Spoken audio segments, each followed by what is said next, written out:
ಹೇಗೆ ಅಕೃಷ್ಣಾನ ಹೀಗೆ ಒಂದಕ್ಕೊಂದು ಉಚಿತ.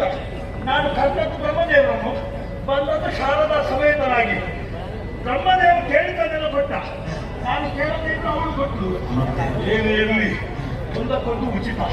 ಪ್ರಪಂಚ ಹಾಗೆ ಶ್ರೀಮಂತಿಗೆ ಬಂದ ಹೊತ್ತ ಹೋದ ಹಾಗೆ ಬೇಡ ಬೇಡ ಅಂತ ಹೇಳಿ ಬಂದು ಕೊಡ್ತಾರೆ. ಇರಲಿ, ಸಂತೋಷದ ಸುದ್ದಿಯನ್ನು ಏಕವೀರಾದಿಪುರಕ್ಕೆ ಹೇಳಿ ನಮ್ಮವರಿಗೆ ಹೇಳಿ ನೇರವಾಗಿ ಸ್ವರ್ಗಕ್ಕೆ ದಾರಿ ಇಡಬೇಕು.